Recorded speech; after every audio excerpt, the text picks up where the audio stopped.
Hello everybody and welcome to a quick Afterthoughts video after we saw the amazing movie Jaws. Ooh, very thrilling. We were sitting at the edge of our seats. Very well done. We really liked it. And thinking about that this movie was 50 years old, that's pretty amazing. But I really think that it still holds up to today. I mean, I haven't seen those new mega shark movies, whatever, but I doubt that they're better, you know. I mean, this Jaws movie was done very cleverly, and as we talked about, it was very interesting how they didn't show us the shark too early. I think the shark was not even on the screen for the first 21 minutes or something like that. So that was very good. We always only saw little things. And of course, one could now assume that Spielberg is just a genius and all that stuff. But the more you read about the production of Jaws, the more you realize that Spielberg was forced to do it like that because the mechanical shark just didn't always work the way it's supposed to, and it looked very fake. So a lot of footage that they shot, they cut out in the end and edited the movie around the unrealistic looking shark, and therefore ended up with a product where you really just see little bits of the shark. And I think that was one of the reasons why this movie was so successful. So Spielberg got a little bit lucky in that regard, but doesn't matter, he did the movie. It was a huge success, and my hat off to that. And it was very interesting when I did the editing. I realized just the difference between movie making back then and nowadays. For example, Jaws does not have a lot of coverage, you know, not a lot of angles, because nowadays, you know, you start out a scene, you shoot a master shot, and then a few seconds later you move in and you do medium shots and then the close-ups of the actors and you cut back and forth. But in this movie, you just had sometimes almost an entire scene in one frame. You know, people moved around and stuff, but there wasn't a lot of coverage, and I didn't miss it. I mean, it didn't bother me at all. I think it worked, it was well done, so all good. And I did some research, you know, I read a little bit about the production, and I came across very interesting things, you know.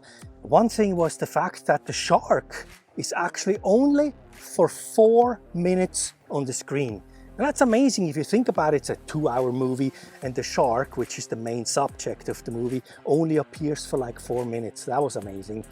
And then I read something about this scene. I think it was it Chief, who was stuck in the cabin of the ship and almost drowned in the cabin.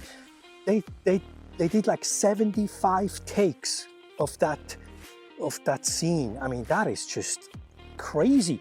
75 takes. I mean, what a waste of time and a waste of money. I mean, I cannot imagine that those takes are so unbelievably different that you had to do it again and again and again. But who knows? I mean, there was a good reason, I guess, and it's hard to argue with the success of the movie. But man, it's brutal to hear as an independent filmmaker. You know, if you shoot the movie, you can maybe do 2 or 3 takes, and then you have to move on. You know, you have to move on to the next angle, to the next scene, because time is money. And you know, Spielberg had like, I think $7 million to do this movie, and that was 50 years ago. That would probably be $20 million today.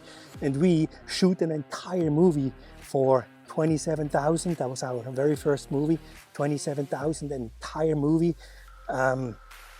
So you cannot afford to have 75 takes, because that takes an entire day to do stuff like that, you know.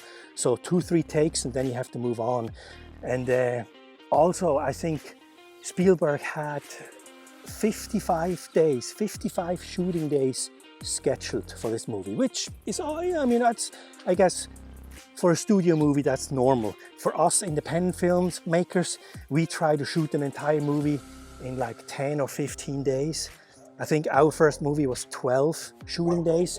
So Spielberg had 55 shooting days, and then he went over 100 days. I mean, that's crazy. 55 days scheduled and 159 shooting days. I mean, this guy is so lucky that he didn't get fired. I think nowadays this would just not fly anymore. You go a little bit over, you know, and the studio has coughed up a lot of money and you would be pulled. They would put in another director. So Spielberg got lucky again on that one. It's crazy. 159 shooting days. Wow. And then one other thing that I thought was interesting, you know, they used real shark footage when they were shooting the underwater shark cage scene. So they used real shark because the other one just looked a little bit too fake, I guess. But the problem was that real sharks are smaller, you know, and it didn't really match anymore because, you know, comparison, you have the shark cage and then you have a smaller shark, it doesn't look right. So you know what they did? They actually built a smaller shark cage, and instead of putting Richard Dreyfuss in it, they put a small person in it. And then they had the real shark swim by, so the proportions look better again. I mean, that's amazing stuff, you know. There's a lot more. I mean, I was fascinated reading all that stuff, but I just wanted to share a couple of things. And as you know, we really liked the movie. And we were sitting at the edge of our seats, very thrilled and scared, and we enjoyed it. And I heard that the first Alien movie is very similar with building tension and stuff. So maybe one day we're checking that one out too. But for now, I just want to say thank you for being here, and I'll see you in the next one. Bye-bye.